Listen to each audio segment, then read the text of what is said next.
Welcome back, everybody, to the AGE Players Championship. I am lucky enough to be joined by one of our two players who have punched their ticket into the top 8, sporting a 3-0 record, the only Fi in the field, the coolest man I have literally ever met.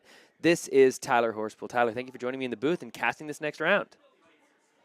What are you, like you're like the 4 floating guy or whatever, right? Yeah, that's me. Yeah, great to be here, I guess.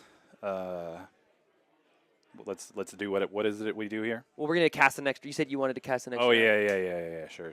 So tell me about your tournament. You're the only Fi here. You sporting the Rising Rebellion. You've cut through the tournament to make it to 3-0 on the day. Tell me about some of your matches. How have you been feeling? How are you feeling to be punching your ticket to the top 8 so early?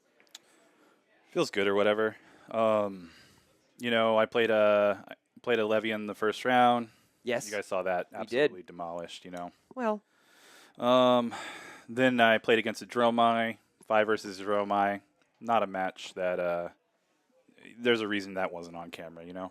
Otherwise, you guys have me on camera every round. And then round 3, this last round I played against Lexi. You know, double Art of War, no big deal. Wow, fortunate draws to grab those Art of Wars in sequence. And one of them was on the tuna counter, if I'm not mistaken. Yeah, if you say so. Just, some back and forth. You know. Oh, yeah, sure. You know, if you say something worth, you know, responding to, then maybe we'll do some back and forth. I'm waiting for it. Yeah. What's the matchup we got coming up? What are we casting? You and I are going to be casting a Levia mirror between two players who are desperately trying to stave off elimination. That third loss punches you out of the tournament, but that third win can get you into the top 8. So these players are both sitting with 2 losses, looking to get their way back up into the upper brackets. They each got to win 2 games in a row, and this could be the first. Are you excited? They're both playing Levia? Yeah, Levia. I'm bored. All right. See you guys. You know. He's just leaving? Can he do that? He's allowed to do, he can just, can I just, no, yeah. Okay. You still want to help? Yeah, to the rescue. To the rescue. Who even was that guy? Dude, I don't know. I think he just found his way in. He reeks of booze. No, I think he's lost. Poor guy just came in off the street. I feel like I just woke up from a nightmare. 3-0. There you go. That's Tyler Horspool. But I am Colin Honigman, and I am excited for this Levia mirror. Thank gosh, because I was just put through the ringer. Well, you know. Yeah, he asked to be here, and here I am. Just hung out to dry. These celebrities, man, you know, it's tough living in Los Angeles. They think they can just get whatever they want for free, and then when they're bored, they leave. Yeah, I heard he punched the barista at Starbucks this morning, just in the face. He said, "No, I said venti." He's like, "Did you call me Chris?" Well, thank you all for helping me through that traumatic experience. But luckily, we are able to bring you the second to last round here of Swiss at the AGE Championships. All these players are trying to get the trophy. This has been a long and hard battle from January. It's all culminated to this, and we've got 2 players that are going to be ready to bring you an incredible game. It's Alan Chavarin of Titanium Bauble Fane and Angel Benitez, 2 players who have played these heroes excellently all throughout the open series and are now desperately trying to stave off not only blood debt, but elimination from the tournament. Yeah, these guys are desperate. They are like last call, lights are about to come on, you know, chasing after everybody in the bar, desperate. But you know what? They're both excellent pilots. I'm very excited to see this game. I don't know what differences their decks have. I think, you know, I think we saw, was Angel on earlier? No, he wasn't on earlier. We had Alan on round 1. But I think Angel might be running some barraging beatdowns in his deck. Which I think that is absolutely true. We can see some blue barraging beatdowns in the sideboard. He's running the pulpings, trying to get the go again. He's got the Soul Harvest, you know, the Levia specialization, and a cheeky little Vile Inquisition, one of the cards that you can play from your banished zone. I even saw him play the Soul Harvest, which is a rare sight sometimes. A supremely rare sight. Yeah. So I mean, obviously both players running Levia redeemed and consumed in the sideboard. Why wouldn't you? It's the only reason this hero is good right now. Absolutely. And the beginnings of this game starts off with Angel Benitez rolling a Rolls 6. 6. A 6 on the Scabskin Leathers means that these two Mandible Claws are going to be each coming in for 3. They're not going to have go again, but instead of needing go again, they're just going to use up those action points that the handy little Scabskins got you. Points to spare, man. Angel just famously rolls 6 so often. I would call out his dice, but he uses different dice each time. So, I don't know. The man's cracked. He's got them dice rolling skills. Let's go to Vegas. Maybe some craps. Perhaps he will be joining us all at Nationals. Now, interestingly, there, Angel was not able to find or either did not elect to put any cards into his graveyard, which is, as we know, a key cog of these Levia decks machines. Levia decks, excuse me. Alan there being able to block with 2 cards, putting some 6 attacks into the graveyard, is going to be interesting to see if that plays into either of these first turns. As this pulping is going to be coming in, it is going to discard a 6, so it's got dominate, and if it's only defended by 1 card, it's also going to have go again. And that's going to just have Angel buy an attack for 6, going down to 34 to Alan's 40. He's cool with it. Just take the 6. Although Alan's graveyard looking really good, Angel's graveyard not so good. This will be a battle of the graveyard managements, and I'm excited to see the more kind of the different dynamics that this matchup can have. I know they're both kind of playing for the same end state, so it is a question of who can kind of get there with the advantage. I don't know if it's. I think the last time we saw this, Angel was playing somebody else, and he got them pretty low, and I think they weren't able to transform to consumed, so it really kind of ruins that for you. So you have to be careful because it has to be through your blood debt that triggers, and then if you miss that because you've taken other damage, it's pretty bad because then you're just in the old Levia endgame state, which is, oh my god, I hope I can banish a 6 every turn. Yeah, absolutely. Critically, these heroes are going to be looking to get some of the biggest spike turns they can before their opponent. Alan here getting a cool 9 damage across with just a regular old Mandible Claw after that pulping, but we've got Angel coming in strong with a Blood Rush Bellow. He's pitching a hold on line. We're going to discard the Endless Maw, so we're drawing 2 cards, and all of our Brood attacks for the rest of the turn, if we are Angel, are going to have +2, which means at least we've got some Mandible Claws coming in for quite a bit of damage. Both these players, you might be surprised to see the 1 and 2 record here, but this is the top 16 Invitational Championship. So we're playing a triple elimination round today. It's first to 3 wins into the top 8. Once you get 8 players with 3 wins, you're in the top 8. Once you get 3 losses, you are out of the tournament. So both of these players are fighting for their tournament lives, but Angel is going to start his second turn here with a Mandible Claw 4/5 with go again off the back of the Blood Rush Bellow. Some key differences in these guys' decks. Angel running some pummels. We love that.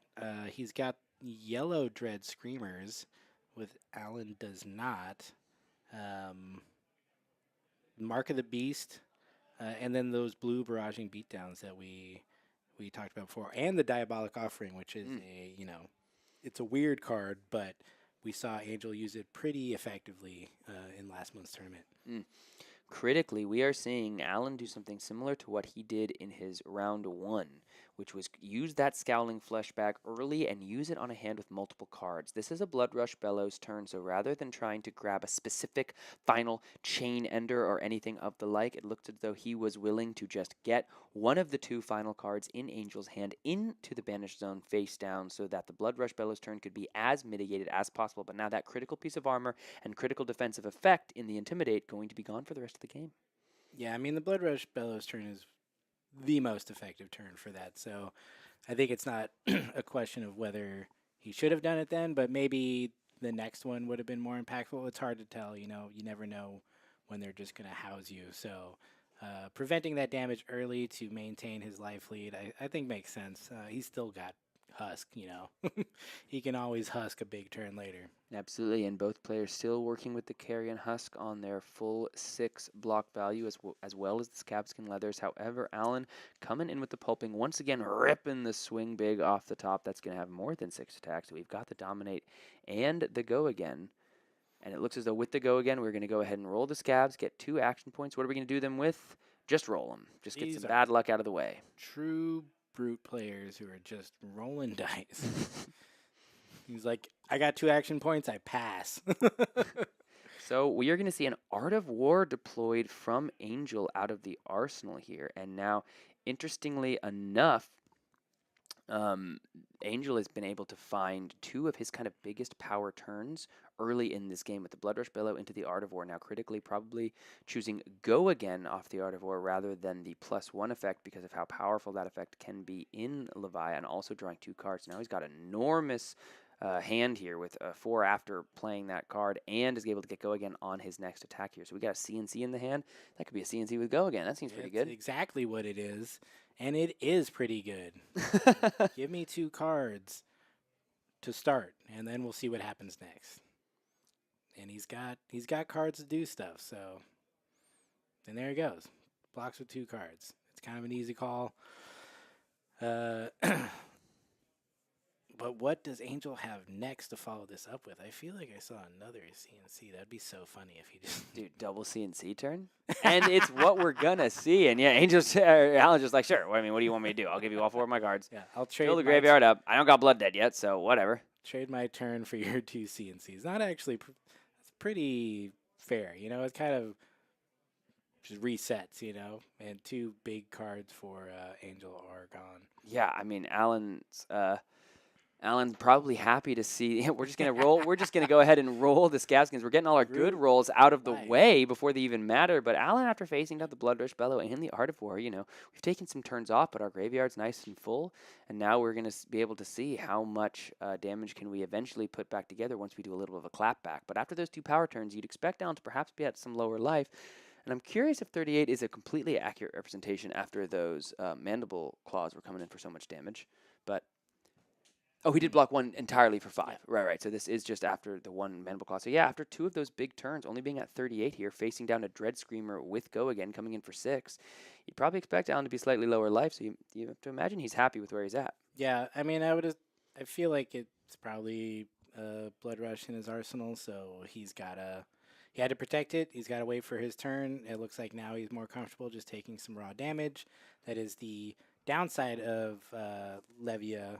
Wait, is it Levia? Levia? What have we decided we're saying today? It's. I think if you were to ask Ethan Van Sant Sant, it would be Levia. Okay. He has like literal documentation and evidence for it. James White told everyone that we could say it however we wanted. So Levia, you know, presents raw damage most of the time with very few hit effects. So on turns where you want to be really impactful, if you're not threatening lethal, you can just tank that damage and come back with more damage if you've got a better hand. So that looks exactly like what Alan is doing here. I love watching these guys play. They're both great players, and they're both, you know, I feel like they embody the brute lifestyle pretty well. And I'm always a fan of Alan presenting his ripped up Levia and sometimes his, you know, crayon. Oh yeah, paper play mat. You got the crayon right up there. There it is. You guys can see it. We are going to get to see a Diabolic Offering here because I believe while we were talking about the nomenclature, there was a 6 rolled because 3 action points were used on this turn. So this is cracked. This is cracked. This is Graveling Growl going to be coming in probably 4/6, followed up by just the Mandible Claw for 3. But then this Diabolic Offering, because a 6 has hit the Banish Zone this turn, this is a 1 for 6 here, folks, in your blue slot. Technically, on this turn, it also blocks for 6. Yeah. Which is not going to be relevant, but Alan just going to be content to take all of that damage because, as you said, he's probably got quite a big turn of his own reared up in the chamber. Yeah, 17 damage taken by Alan on this turn. Pretty significant, but he's just starting off with the Dread Screamer. That is not... It's not the Blood Rush Bellow. That is not the Blood Rush Bellow. Very interesting. Maybe, you know, what if it's like an Art of War and he's going to banish a card from his hand, and then I didn't see. It's the swing big. It's the swing big, but it looks like that swing big might be headed to the arsenal because he doesn't have enough pitch at the moment to pay for it. We did hit the go again off of this Dread Screamer, so we've got now officially 6 with go again to start this turn. Blood Debt is active, but Blood Debt has been turned off thanks to Levia's hero effect. Even though it's ripped up and unsleeved and made of cardboard, still functions exactly the same. So this is going to be 6 damage Angel has to deal with here. And he takes it. And it looks as though, yes, that final card from the arsenal there going to be the Graveling Growl. Now, some of these cards come in for 6. Some of them come in for 7. I think Graveling's This one's for 7, right? I always think the rest of them are 7. But that's just because it's all Graveling's fault. Yeah. It's not my fault. No, it's not your Graveling's fault. Yes, because it's not my fault. No. It's Graveling's fault. In this game, Graveling here coming in for 12.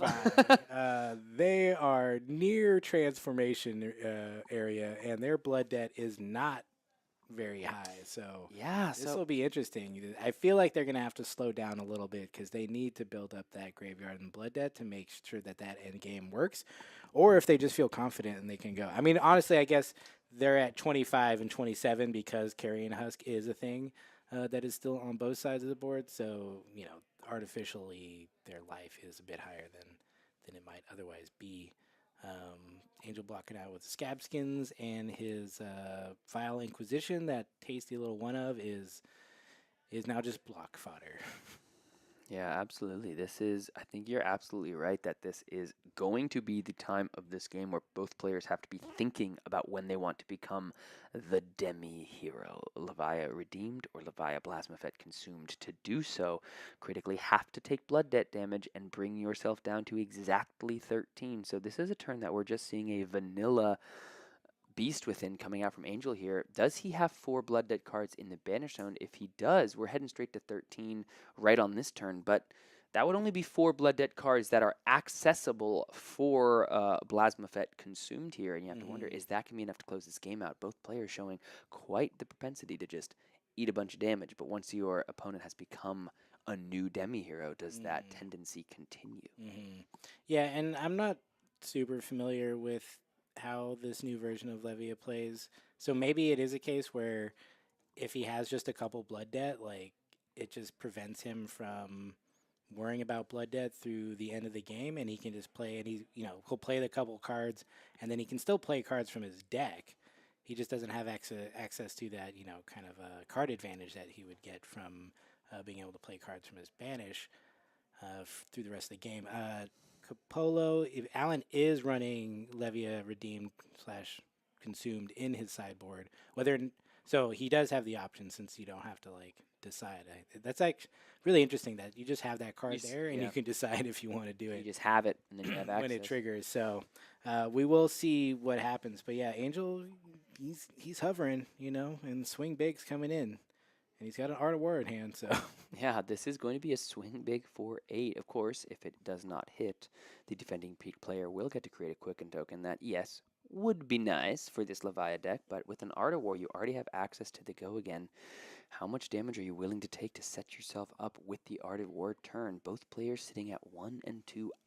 Either player taking the loss here knocks them from the tournament. Jettisoned from the space. We will take their body and fly it towards the sun like Icarus. However, Icarus flew to the sun of his own free will, and us. And then he fell back down. So in this case, we're going to just complete the launching into space. And here comes the Husk. This is an easy call. Let's see if he's going to block 2 cards, get that Quicken token. That would be nice. It looks like he is. He's thinking about it. He's got the card there. Yeah. I'm curious. I was going to say that last month we saw Angel defensively play Art of War to defend with Diabolic Offering 4/6, which was slick. It was pretty slick. And normally that seems like bad, but it worked out pretty well for him in the end, and I thought that was such an interesting play.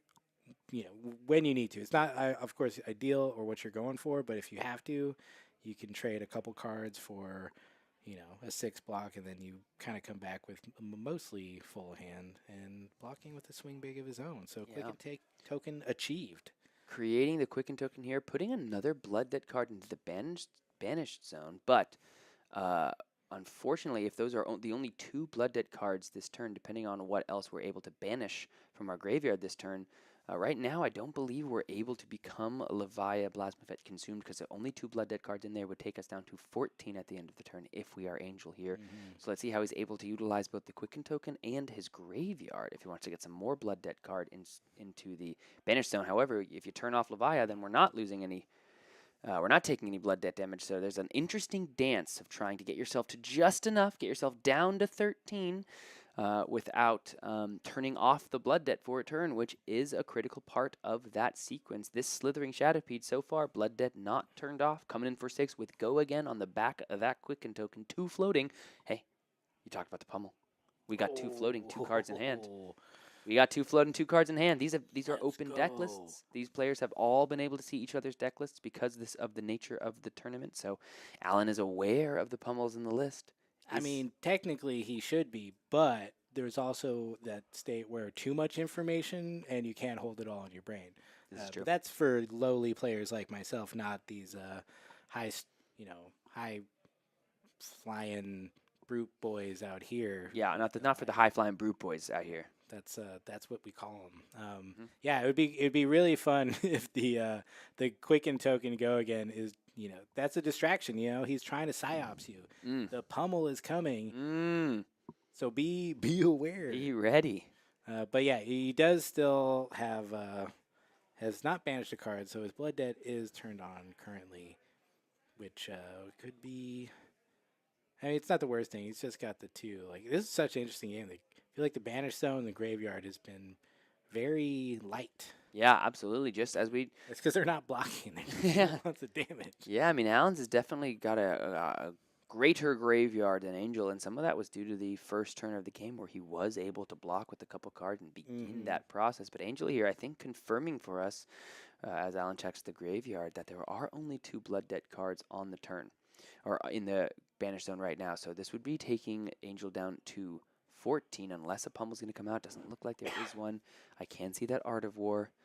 Are we willing to draw, get some damage across? Because Allen has look like a pummel though. Oh, is it? I think it is. You can see that kind of spiked edge. Oh, it'd be so. It's either a pummel or a swing bag. Just stop on it. Yeah, Howl from Beyond, perhaps. It might be a howl. However, what we're going to find out about now is the fact that this is an Art of War. We are playing the Art of War in the reaction step. Nice. He's going to give it +1. Most likely going to be buffing and drawing here, given that we have already gotten our Quicken token, and that is how this is going to go. We're going to banish the Endless Maw, so we have now officially gotten our Blood Debt up to 3 from any turn from this point on. If we don't if we don't turn the Blood Debt off, we will be able to become Levia Blasmafet Consumed. So setting himself up to make sure that he has enough Blood Debt in there to become Levia Consumed on a further turn. Alan taking the 1, going down to 19. How does Angel want to continue the turn on the back of this Art of War buff? Yep. Good call, chat. Shadowpede is a 1 cost, so we can't pummel it. We got played on that one. Easy thing to forget. You think 6? Hey, again, listen. 6 power card. Listen. Would cost 2. Listen. You could pummel it. You'd just be cheating. Yes. You know? That's right. So just because we were advocating for cheating doesn't make us bad players. Yeah. You It think just makes Sleepy Connor's gonna find it?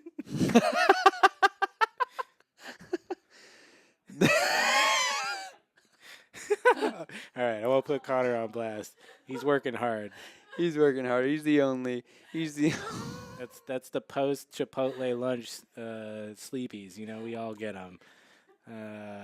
So we're blocking that out, and then just come in with a little bit of a little slicey with the mandible claw, ending our turn at equal life. So except Alan has his husk, so that is a pretty big differentiating factor right here. Pitching the Doomsday, unlikely to see that card again. Unfortunately, it's the most fun card when it's played. We're going to go ahead and banish a random card here. Discard a random card. The Graveling Growl going to go ahead and get discarded. There he goes. Pulping. Pulping coming in. One more time. Pulping with 6 dominate And go again if not blocked by 2 cards from hand. Or 2 cards. So this one going to get the dominate. We're going to get the go again. Blocking for 3. We're blocking with the rest. So that's going to go ahead and intimidate the last card in hand. And Make sure no more damage. Throws it away. Yeah, we're going to go ahead and block with the rest of our equipment here because Angel's setting himself up nicely now to become Blasmafet consumed as long as he doesn't turn Blood Dead off this turn. He'd only have 3 cards to work with for the rest of the game from the banished zone, but with life totals where they stand now, perhaps that would be enough. I mean, the advantage of doing it, even if you don't have the card advantage, is that you're just not going to die to your Blood Debt, which is great. So he can still do all the powerful things that Levia does regularly, but won't have to worry about turning off the Blood Debt every single turn. So that would be an interesting state to end up in. I feel like we'll probably get a little bit more stuff in his banished zone this turn, I would assume, because we've got Blood Rush Bellows. Yeah, Angel here setting himself up with a Blood Rush Bellow. Depending on how he wants to continue, he's going to not only potentially be able to become consumed upon the turn, but also present a fair amount of damage because of the Blood Rush Bellow. So you talk about the kind of plays you want to make to become consumed. Swing big is one. Just a kind of a regular brute attack without worrying about the go again is another. But this is a Blood Rush Bellows turn into potentially Consummation. So this Mandible Claw for 5 can be blocked out by these Scabskin Leathers and the 3 block here. Still got the Husk online. Do we want to give it up on the turn? I don't know how much Blood Debt Alan is working with in his Banish Zone, but now we're just going to, once again, Mandible Claw for 5. We've got one more card in hand. It looks like he's got no Blood Debt, from what I can tell. If it's just that one pulping, I can't tell if there's anything under there, but we are going to give the Carrion Husk to the Mandible Claw here if we are Alan, so that's going to block out the turn, and we are now ending our turn for Angel here. Looks like we're going to begin to take the Blood Debt damage, which is going to go 1, 2, 3, hit the 13. And folks, whether you like it or not, she's back. She's here to stay. She's marveled. She's foiled. She's consumed by the demon Blasmafet. Levia is here. Wow, I'm not going to lie, that scared me. I was not ready for that at all. That's the sound effect. I was I was in the middle of finishing that little riff, and then all of a sudden there was just something in my ear that was loud. Blasmafet. Jeez. That's when you got that many tentacles, that's how you talk. For sure, and 100%. and you would know. I would know. Yeah, I've been around. You've been around the block. Yeah, it's not my first goat rodeo. No, so certainly here not. we are. We're in the end state of Angel being with only 3 Blood Debt. This is going to be interesting. I haven't seen this state. It's usually 9 plus cards in there, and then they're banishing off the top, and there he goes. Ooh, and we're going to do it. We're going to do it. Oh, it's a double 6 with Alan going and rolling the 6 off the Scabskin Leather. It's Angel cashing in his own opposing Gambler's Gloves to attempt to stop the train, but instead Alan rolling a second 6 of his very own, showing the true bruteness in his blood. Continuing the turn now. This is only a Mandible Claw 4-3, but we got to imagine those action points are going to be used effectively. That was pretty cool. That was great. You love to see it. It's why some of us can play Brute and why some of us can't. He is a mad lad for sure. Rolling dice all game, even when he didn't have to. He was just like, let me just roll Scabskins. And he only rolled 4s.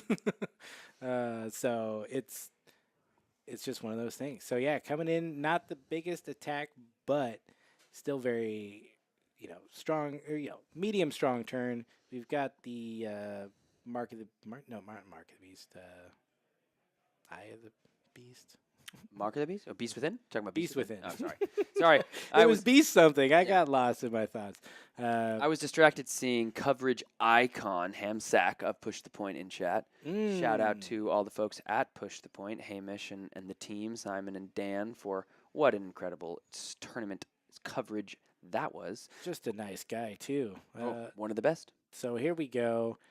Alan saying, I see what you can do, and I'm going to do it too. So now we have 2 Blasmafets, which is confusing that Blasmafet would fight itself, but we'll get, we'll push past the conflicting lore of what's being represented here, and maybe it's more of a who's more the the real, you know, embodiment of Plasma of the Fett demon. in the world of Wraith. Now, but critically, the only attack that Alan has in the banished zone for his ability to get from the consumed ability is just that one endless maw. Angel, like we said, has I guess he unfortunately only has 2, but at least that's double the amount Alan has.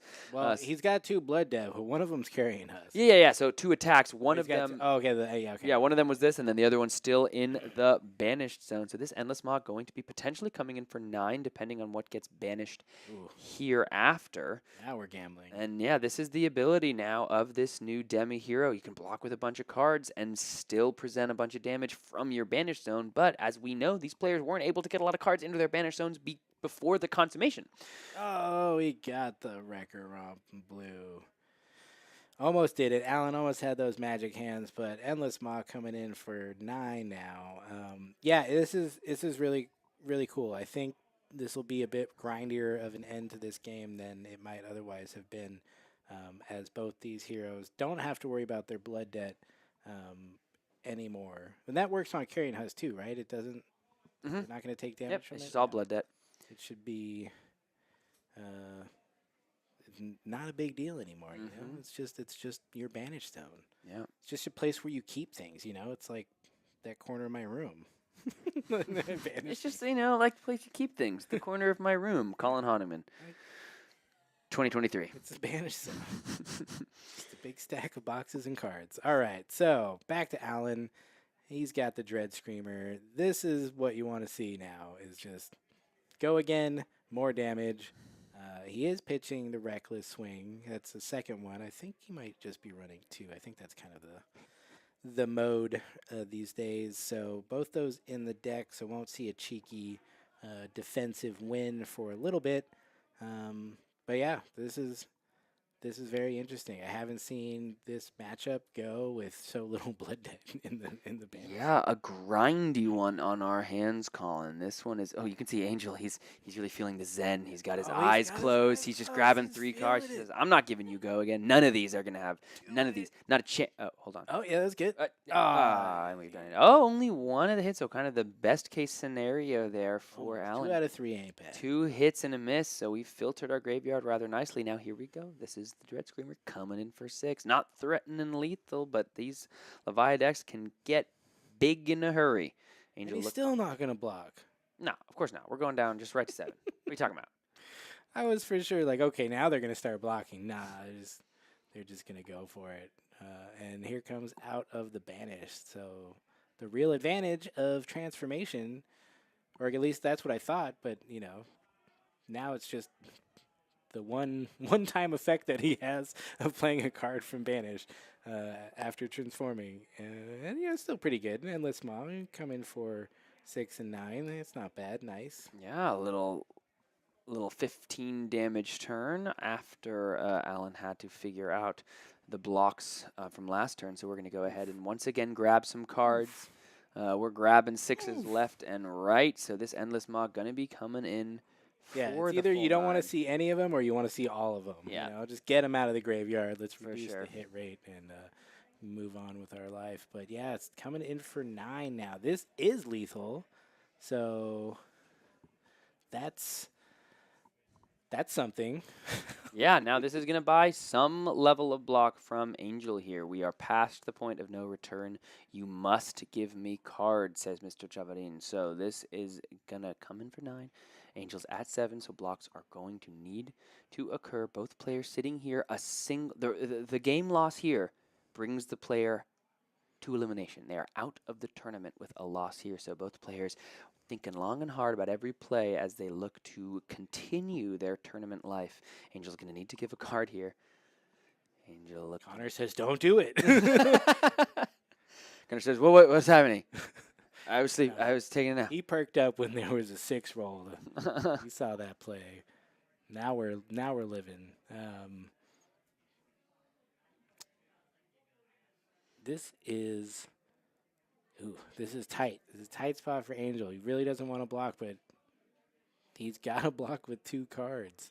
Now the question is Angel going to be able to present enough damage that forces Alan to block at all on his turn due to the extra hit he had in that banish zone? If he is able to block with 2 cards here, preserve 6 life, only take 3, and then utilize his banish zone effectively to force cards out of Alan's hand, that's going to be critical because Alan is sitting on a Blood Rush Bellows that is going to be popping into the arsenal on his turn. So if Alan is not forced to block or is not forced to block enough, that Blood Rush Bellow is just going to close this game completely out.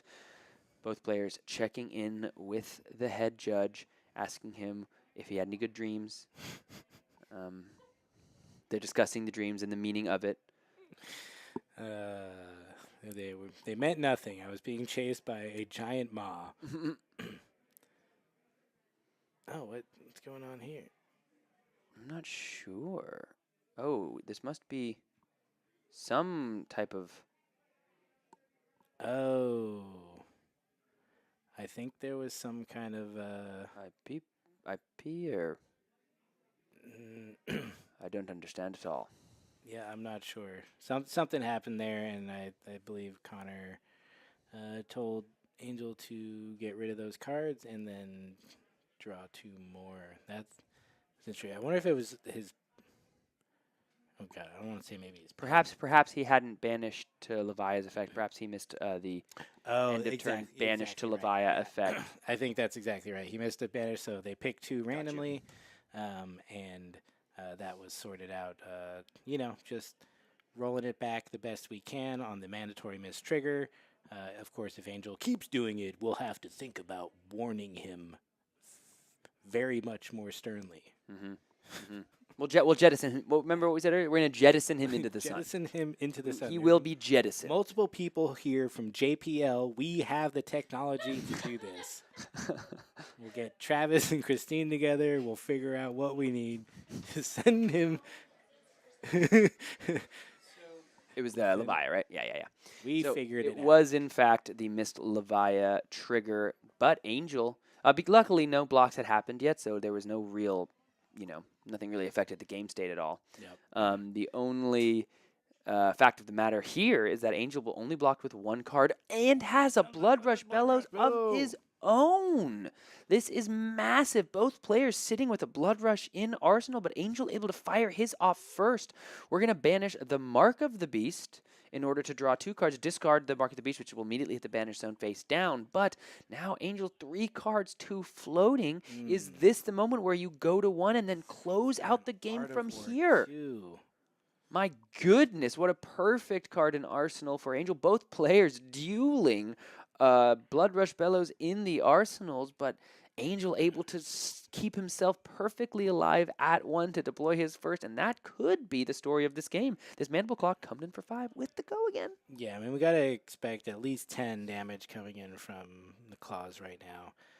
Alan does have the life lead, so he can tank a little bit of this, maybe take 4 off the Mandible Claws, go down to 4, and then it really just matters what Angel has to follow up with.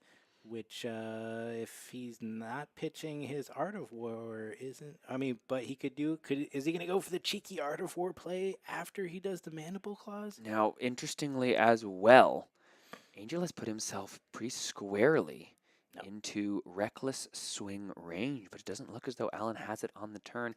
After the 2 Mandible Claws, we're going to pitch that Art of War to grab the Endless Maw for X equals 1,000,000. This is going to be probably 9 plus 2, so 11 on the turn, depending on how much... if it's 11 here, right? 6 plus the 3, we're hitting the 6, so 6 plus 3 is 9 plus 2... No, yeah, 11, so... Oh, is it the Reckless Swing? No, it is not. That's the game, folks. 11 with only 2 cards in hand. The most possible block would be 6. That's not going to do it. We had a no block in hand. He pitched the Reckless Swing. He pitched both Reckless Swings earlier, so he wasn't going to see them for a while. So that was definitely... I think he was checking his card to see what was coming there, or maybe what his Blood Rush turn would have been. But, both Reckless Swings on the bottom of the deck, unfortunately. That is when you want it, but you can't just hold on to it hoping you're going to get to that state. But well played, Angel. Shout out to Alan, who's just a true hero of the Brute clan. Famous for his use of titanium bobble at the Pro Tour, showing people what was up with Levia. Even wait, was he on Levia then? Mm-hmm. Yeah, That was his famous. That put him on the map. before she was consumed, he was like throwing it down, showing them what's up. This So is true. great game, very interesting. Haven't seen that kind of end state yet, so Yeah, kind of a classic flesh and blood back and forth, a bit of a grinder, finding the best blocks, utilizing your armor. Really came down in a lot of cases to decision points on blocks, on when to cash in, like the Scowling Flesh Bag, and then at the end of the game, both players really positioning themselves for that final kill with the Blood Rush Bellow. But Yeah. Angel critically being able to keep himself alive at one to deploy his first. I was all tunnel visioned on Allen's. I didn't realize that Angel had been sitting on one as well. absolutely, yeah. And that's going to be the game. Honestly, a very fun match to watch. No, it was great. It felt Tyler missed out, so Tyler did miss out. he was bored. What's wrong with that guy? Come on, man. Just because You know why he's bored though, right? why? Because he's 'Cause winning. He played something? Fi. Tell me about it, dog. Tell me about it, Dash. Why did he play Fi though? Because he wanted to stuff it in people's face and win. So Well, I mean, this is I think you've unknowingly segued into a really interesting point, in that these players, unlike a Calling or a Nationals or a Pro Tour, they're preparing for each other. These players have been playing against each other for the last 8 months, honing their skills into a very defined metagame of the top players. And so Tyler, knowing the metagame he was expecting to try to prey on some Dromize and some of the players that he's aware of, brought the Fi, and it's working out nicely for him. he brought the fire, and it worked out. But we're gonna fire. bring in Angel right now for a little interview, so we'll be right back. So stay tuned. And we are back. Wanted to get you guys a little info from my man Angel here, and then realized immediately that if I hit that button, we probably would just be live. But let's go ahead and pull it back up, because now we know what's going on. We have our round 4 winner, Angel Benitez, coming in 2 top 8s to his name, 45 AGE points, and looking to take one more game win here and enter the top 8 of this here tournament. So congratulations on the win. Glad to have you here. Tell me your thoughts about the day. Tell me your thoughts about the match. How are we feeling? Feeling good. I got to play a Bravo, then 2 Icelanders, and those didn't pan out that well, but I guess Levia, it felt like a backstab a little bit, just that game, because it's like one of us has to walk away from it pretty much. Yeah. I would love it if there's like more Levia. But Yeah. Now talk to me, because I'm curious about those Icelander games, because I was wondering if Levia would have enough just kind of power behind those huge attacks and the Blood Rush Bellows to overwhelm the Icelander. Feels like there are certain turns where a single Frostbite can really mess you up, but outside of a channel like Frigid, there might be the ability to punch through. So what are you finding the difficulties into that game, or into that match, especially knowing how many Icelanders there are in the field here today? I tried to get some more practice on the Icelanders. One of the things, I guess, the first match I forgot to bring in the Pulpings. Ah, So I forgot to add to my graveyard. The game was close, though. I got him down to 2. okay. Second game, it was going pretty well. I had a Blood Rush in Arsenal, got him off Arsenal, about to pop off. And then I draw up, it's a yellow Hungering, and then like 3 non-attack action blues. Ah, And that's then tough. yeah, Convulsions. convulsions. I think there were 2 convulsions. Yep. And then I rolled the dice, and it was a 1. Yep. So just ended it. It's like, Well, and interestingly, this is, I think, a fascinating trend that we do need to look at, because I have it on good authority that on the game before this, you rolled a 6, your opponent, who was on Icelander, cracked the Gambler's Gloves, and you rolled a 6 again. Is that correct? That was 2 rounds ago?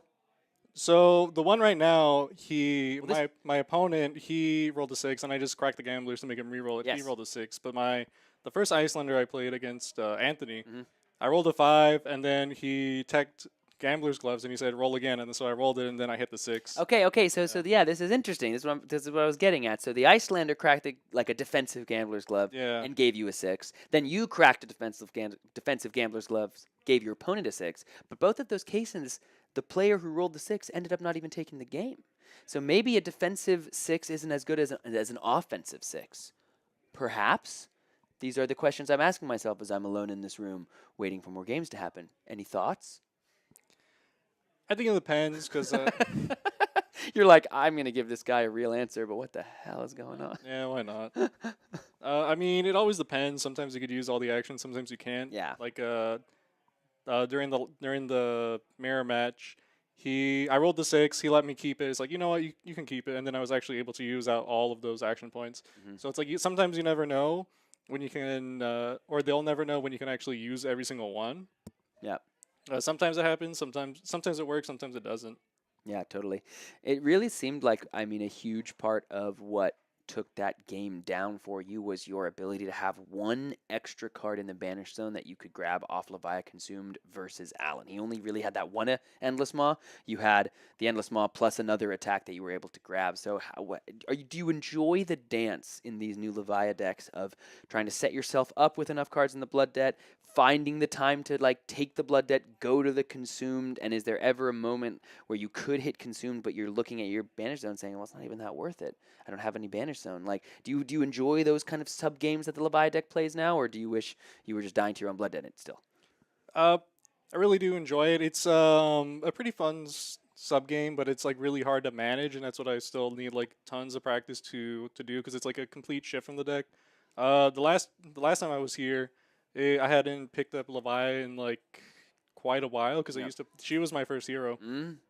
So when I came back to the week leading up to that event, it was like my first time picking her up again, and it just felt like a completely different deck, and I Yep. just felt lost. Wow.